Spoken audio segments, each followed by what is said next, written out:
Olá, irmãos e irmãs em Cristo Jesus. Venho aqui gravar para vocês mais um vídeo no meu canal da Bíblia, Ouvindo a Voz de Deus.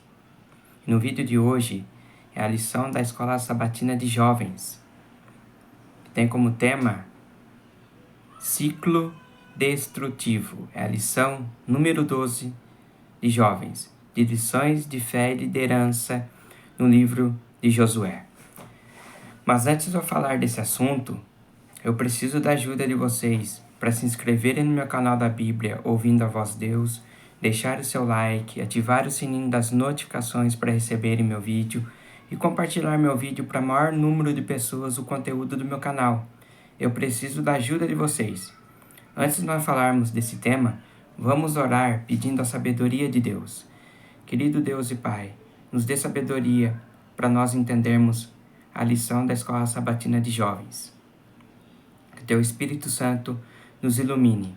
É que eu lhe peço, lhe agradeço em nome de Jesus. Amém. Então, a lição na parte de domingo. Testando a próxima geração. Como vocês estão vendo aí, as tirinhas, né? Os par de pessoas conversando. Que diz assim: Israel não expulsou todos os povos pagãos como Deus ordenara? Levantou, mas deixá-los aí são até bons vizinhos. Levantou-se outra geração que não conhecia o Senhor. Meu amigo cananeu disse que Baal manda chuva. Mentira, Baal não manda chuva nenhuma. Quem manda chuva é Deus. E adoraram os deuses daqueles povos. E eles esqueceram quem os tirou do Egito. Quem tirou o povo de Israel do Egito, meus irmãos, minhas irmãs? É Deus. Deus que tirou o povo de Israel do Egito. Não foi nem Baal, ninguém. Foi Deus. Deus que tirou, porque Deus viu a sua escravidão, viu o povo de Israel sofrendo na escravidão do Egito, sendo maltratados, humilhados. Deus ouviu o clamor do povo de Israel e mandou Moisés. E Moisés, através de Deus, tirou o povo de Israel do Egito. Deus mandando as suas pragas. Os milagres que o povo de Israel estava presenciando, que Deus fazia lá no Egito. Vocês leiam o livro de Êxodo. O livro de Êxodo fala exatamente isso. Fala das pragas que Deus mandou no Egito. Vamos lá. Contexto. Sempre que um líder forte parte, cabe à geração seguinte decidir se vai continuar a missão e preservar os valores herdados. O livro de Josué termina com Israel em uma posição de força, pronto para concluir a missão que Deus lhe havia confiado. Mas o que vem depois é como assistir a um acidente em câmera lenta.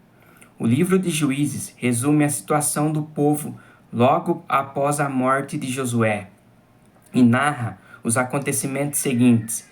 Ele mostra o que acontece quando o povo de Deus escolhe obedecer só pela metade, em vez de se consagrar por completo. Diante da escolha entre continuar a conquista ou se acomodar, Israel escolheu o caminho mais fácil. Ficou onde estava. Aos poucos passou a conviver em paz com as nações de Canaã, mesmo elas estando em rebelião contra Deus. Cercado pela idolatria, não demorou para o povo ceder à influência. Deus havia deixado claro, que está lá em Êxodo, capítulo 23, versículo 23 e 24.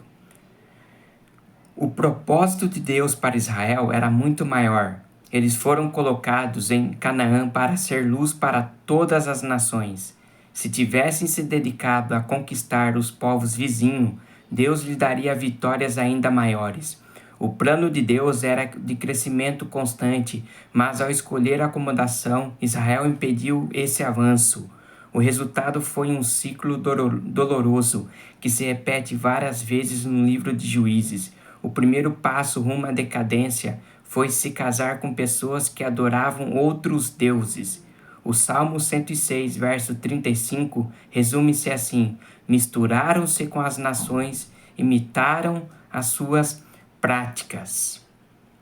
Uma má escolha levou a outra, e depois a mais outra. Casar-se com os cananeus tornou a idolatria comum e acessível. Isso abriu espaço para práticas ritualísticas extremamente cruéis, que está lá em Salmo 106, verso 36 a 38. A mistura com os costumes pagãos, como idolatria e o julgo desigual, abriu as portas para tudo o que havia de mais perverso e degradante. No fim das contas, é uma história sobre escolhas e sobre como elas impactam de forma profunda nosso presente e nosso futuro. Isso depende das escolhas que você vai fazer. Deus, Ele não vai proibir de você fazer as suas escolhas. Deus não vai forçar a você a fazer as suas escolhas. Deus deu livre-arbítrio. Você pode escolher, mas lembre-se que as escolhas têm as consequências. Isso é bem claro. Parte de segunda-feira, enredados no pecado. Alguns ciclos são difíceis de romper. Como seres humanos falhos e pecaminosos, é comum nos vermos presos em comportamentos repetitivos ou em relacionamentos que nos fazem mal. A cura é possível, mas só acontece quando reconhecemos os problemas e tomamos a decisão de mudar. Foi exatamente isso que Israel não fez. O povo entrou num ciclo destrutivo que se repetiu por gerações. A queda na apostasia aconteceu aos poucos, vivendo entre povos mergulhados na idolatria. Os israelitas começaram a adotar seus costumes, casaram-se com os cananeus, copiaram seus hábitos e se misturaram com as culturas ao redor, que está lá em Josué 3, versos 5 e 6. Deus já havia alertado sobre esse risco, mas eles se envolveram cada vez mais. De tempos em tempos, até pareciam voltar para Deus, mas logo voltavam a viver como antes e se tornavam piores do que os seus pais, seguindo outros deuses, servindo-os e adorando-os. Foi um ciclo que eles mesmos construíram. Com o tempo, perderam-se por completo sua identidade como povo de Deus. A vida dos cananeus provavelmente parecia mais fácil ou até mais interessante. Era diferente do que os israelitas estavam acostumados, e isso pode ter despertado a curiosidade. Quando cederam pela primeira vez à cultura ao redor, talvez nem imaginassem até onde isso levaria, mas a idolatria os empurrou a um ponto tão extremo que chegaram a sacrificar os próprios filhos aos deuses pagãos. É difícil imaginar como um povo que tinha visto tantos milagres, experimentado o cuidado de Deus tão de perto, pode trocar tudo isso por imagens sem vida.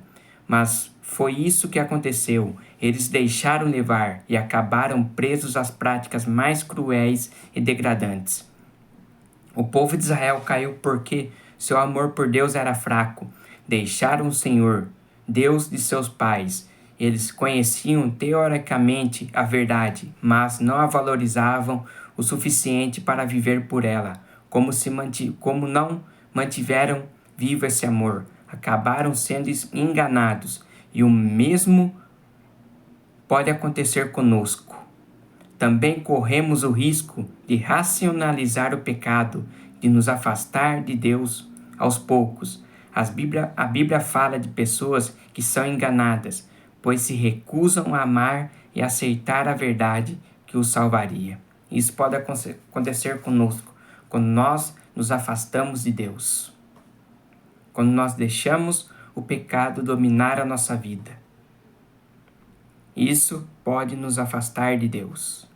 Quando nós permanecemos no pecado. Pense aí, pense.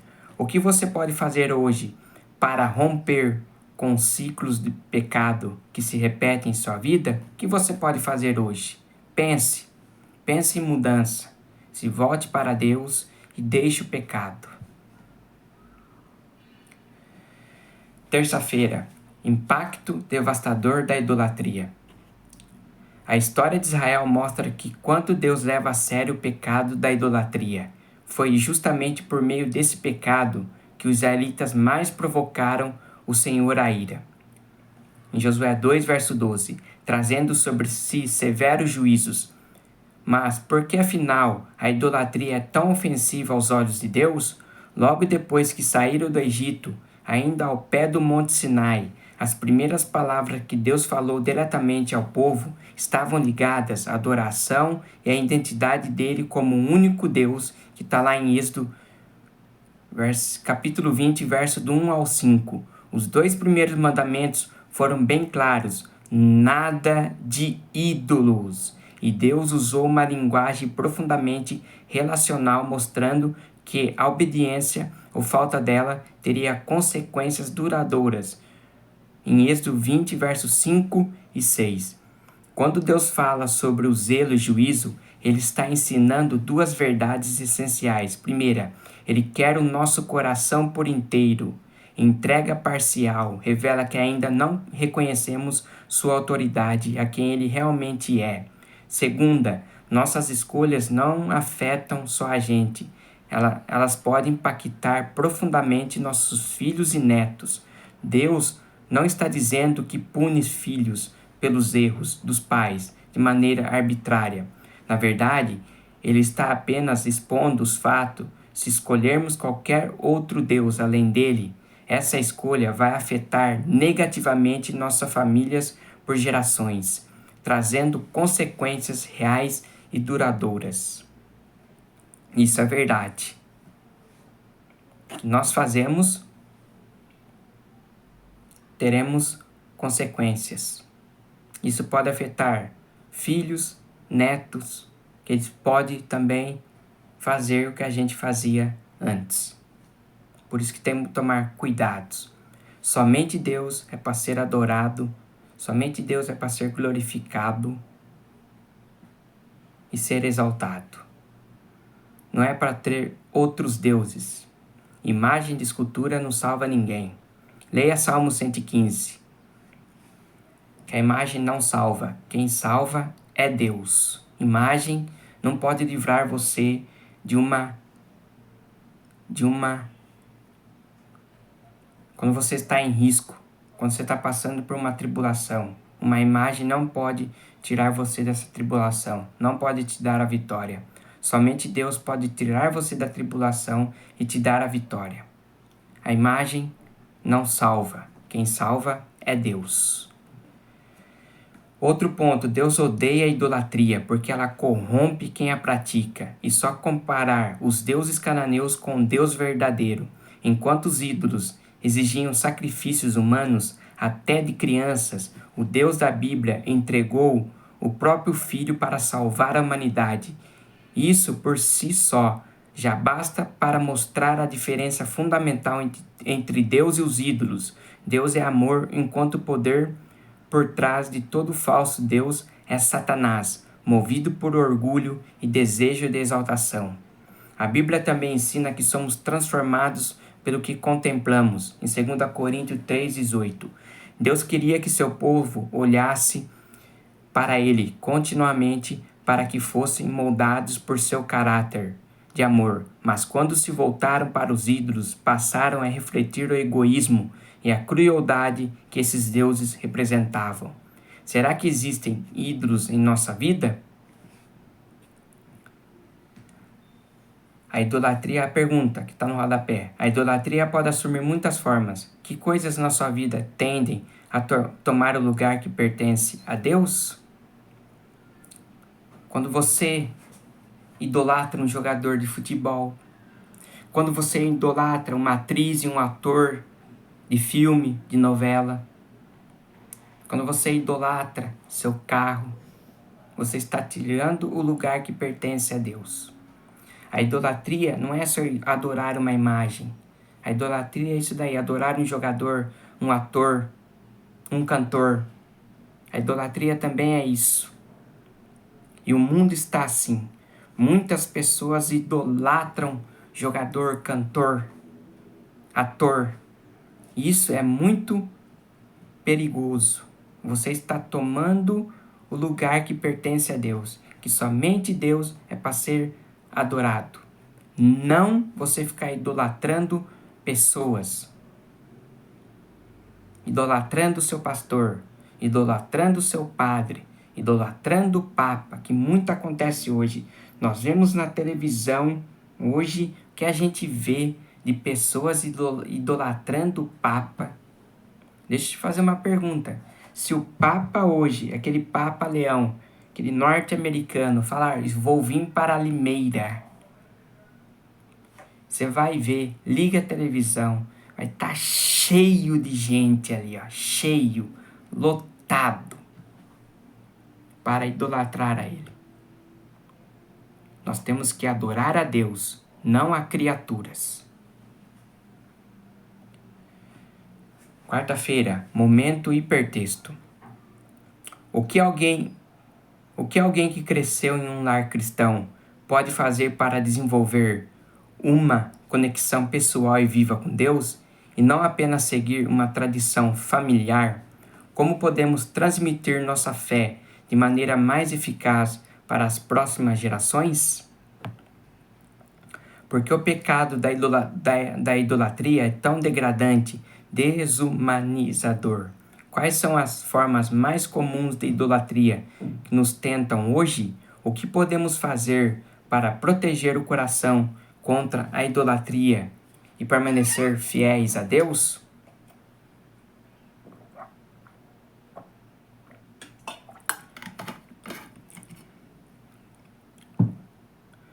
Por que tantos jovens que cresceram na igreja acabam se afastando da fé na vida adulta? Isso acontece muito. Muitos jovens hoje se afastam da fé na vida adulta. Conhece a verdade, mas se afasta. É uma escolha dele. Mas, lembre-se, tem que se voltar para Deus. Compare suas respostas com os textos bíblicos a seguir. O que esses textos e essas histórias revelam sobre o pecado da idolatria? Aí estão os textos. Que vocês leem esses textos para vocês verem como a idolatria é um pecado abominável contra Deus. Adorar criaturas, adorar imagem, tirando o lugar de Deus. Essas imagens não servem para nada. Elas não salvam. Ela não vai salvar você. Ela não vai tirar você da tribulação. Ela não vai te dar felicidade. Ela não vai te dar amor. Quem te salva, quem te dá amor, quem que te dá a vitória é somente Deus. E esses textos, exatamente isso que diz. Que a idolatria leva à consequência. Parte de quinta-feira, a primeira cadeira. As coisas não desandaram imediatamente após a morte de Josué. Os anciãos que tinham convivido com ele continuaram servindo ao Senhor com fidelidade, lembrando-se de tudo o que Deus havia feito por meio dele. Mas algo fundamental estava faltando. Apesar de não se curvarem diante de ídolos, esses líderes também não abraçaram a missão com o mesmo zelo de Josué. Enquanto se colocava à frente do povo e liderava a conquista de Canaã em obediência a Deus, os anciãos deixaram a tarefa inacabada. Josué era um homem de ação. Já os anciãos que vieram depois acomodaram-se, não cobraram de seus filhos o mesmo nível de compromisso que Josué havia exigido da geração anterior. Faltou-lhes uma entrega profunda daquelas que deixaram marcas na geração seguinte. Foi essa geração de filhos que caiu na idolatria. Para ilustrar o que aconteceu, imagine que cada geração pode ser representada por uma cadeira. A primeira cadeira é a de Josué, que conhecia pessoalmente a Deus e havia experimentado seu poder. A segunda cadeira representa os anciãos. Eles sabiam sobre Deus, conheciam suas obras, mas não tinham uma experiência tão direta. A terceira cadeira é a dos filhos desses anciãos, uma geração que já não conhecia o Senhor nem o que ele havia feito. Essa imagem serve de alerta. A cada geração precisa desenvolver uma experiência própria com Deus, real, viva e pessoal. Quando uma liderança forte se vai, é comum que a fé da geração seguinte enfraqueça. E sem um reencontro verdadeiro com Deus, a geração seguinte pode perder completamente sua identidade espiritual. A fé de nossos pais e avós não é suficiente para nos sustentar. Como diz o ditado, Deus não tem netos. Ele não quer apenas o Deus dos nossos antepassados. Ele precisa ser o nosso Deus pessoal, exatamente. Ele precisa ser o nosso Deus pessoal. Que nós temos que fazer o quê? Ter um encontro com Deus, ter uma experiência própria com Deus. Como você vai ter uma experiência própria com Deus? É lendo a Bíblia, conversando com Deus, ter uma comunhão com Deus, não deixar a sua vida espiritual ser abalada, não deixar a sua fé ser uma fé pequena. Você tem que ter uma fé inabalável. Você precisa ter mais confiança em Deus. Você precisa ter mais comunhão com Deus. É isso que Deus quer de nós. Parte de sexta-feira. Lição. O enfraquecimento de Israel. O enfraquecimento de Israel tinha colocado seu povo em Canaã como uma poderosa barreira para deter a onda da imoralidade. O enfraquecimento de Israel, Deus tinha colocado seu povo em Canaã como uma poderosa barreira para deter a onda da imoralidade, a fim de que não inundasse o mundo. O plano de Deus era que, ao ser fiel a Ele, Israel avançasse de vitória em vitória. O Senhor daria em suas mãos nações maiores e mais poderosas do que os cananeus. No entanto, sem levar em consideração seu elevado destino, preferiram a comodidade e a autossatisfação, deixando escapar a oportunidade de completar a conquista da terra, e durante muitas gerações foram afligidos pelos descendentes desses povos idolatras, que, conforme o profeta havia predito, era como espinhos nos olhos e aguilhões nas costas. Está lá em Números 33, verso 55. Os israelitas se mesclaram com as nações e lhe prenderam as obras, uniram-se em casamentos com os cananeus. A idolatria se espalhou como uma praga por todo o país. Deram culto a seus ídolos, os quais lhe converteram em laço, pois imolaram seus filhos e as suas filhas aos demônios, e a terra foi contaminada com sangue. Acendeu-se por isso a ira do Senhor contra o seu povo. Ele abominou a sua própria herança. Por que Deus abominou sua própria herança? Porque eles se envolveram com as práticas dos cananeus. O povo de Israel dava culto aos seus ídolos, ofereciam suas filhas aos demônios. E a terra que foi contaminada com sangue, por isso que se acendeu a ira do Senhor contra a sua própria herança. Olha como é que estava o povo de Israel. Até morrer a geração que recebeu instruções de Josué, a idolatria não avançou tanto, mas os pais prepararam o caminho para a apostasia de seus filhos. O desrespeito pelas restrições do Senhor por parte daqueles que tomaram posse de Canaã espalhou sementes de males que continuaram a produzir amargos frutos durante muitas gerações. Os hábitos simples cultivados pelos hebreus mantinham-se sua saúde, mas o relacionamento com os pagãos levou à condescendência, com o apetite e os maus desejos, que pouco a pouco foram enfraquecendo suas forças físicas, mentais e morais. Os israelitas foram separados de Deus por causa de seus pecados. O Senhor retirou deles sua força e já não conseguiam mais vencer os inimigos.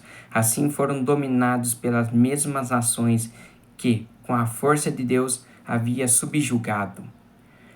Deixaram o Senhor, Deus de seus pais, que os tirara da terra do Egito, e os guiaria pelo deserto como a um rebanho. Mesmo assim, Deus não desamparou completamente seu povo. Houve sempre um remanescente fiel a Jeová. De tempos em tempos, o Senhor levantara homens fiéis e valentes para derrubar a idolatria e livrar os israelitas de seus inimigos, que está lá em Patriarcas e Profetas 479 e 480.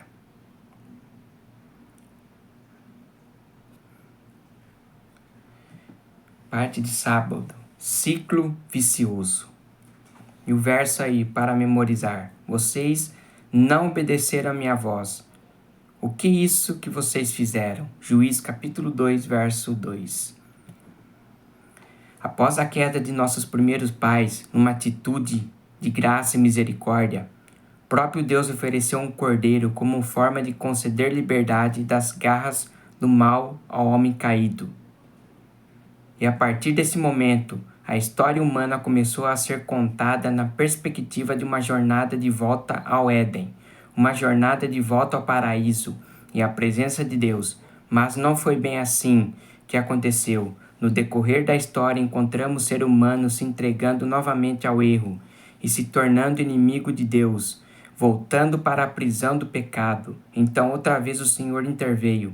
O dilúvio eliminou da terra os homens maus e deu uma nova chance à raça humana de trilhar seu caminho rumo ao Pai.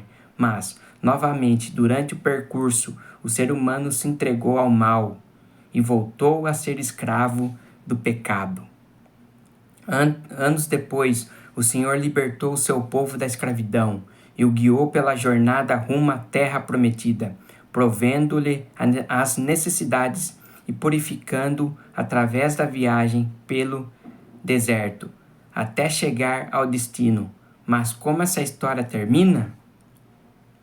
Nesta semana estudamos que após entrar na terra prometida e tomar posse das bênçãos, o povo mais uma vez se desviou da orientação do Senhor e voltou ao cativeiro do pecado, o que mais à frente os levou novamente a um cativeiro humano, perpetuando assim esse ciclo sem fim. Você conseguiu notar o padrão? Primeiro, o Senhor liberta seu povo, depois o guia pelo deserto, e por fim, quando entra na bênção, o povo volta ao pecado e à escravidão, necessitando novamente de um libertador. É um ciclo vicioso que marca profundamente o relacionamento entre Deus e o ser humano. Se essa sequência de acontecimento está fadada a sempre se repetir, como podemos nos livrar desse ciclo? Como podemos trilhar nosso caminho ao Pai sem acabar caindo nas garras de Satanás? Como você pode fazer isso? Permanecendo em Jesus. Aqui em João 14,6 diz assim: respondeu Jesus: eu sou o caminho, a verdade e a vida. Ninguém vê ao Pai e senão por mim. Então, quem que é o caminho? É Jesus. Quem que é a verdade? É Jesus. Quem que é a vida? É Jesus. Então, nós temos que permanecer em Jesus. Assim, a gente não cai na garra de Satanás. Então, essa foi a lição 12 da lição da Escola Sabatina de Jovens. Lição 12, ciclo destrutivo. Que vocês se inscrevam no meu canal da Bíblia, Ouvindo a Voz de Deus, deixe seu like, ative o sininho das notificações para receber meu vídeo e compartilhe meu vídeo para o maior número de pessoas o conteúdo do meu canal. E até o meu próximo vídeo. Tchau!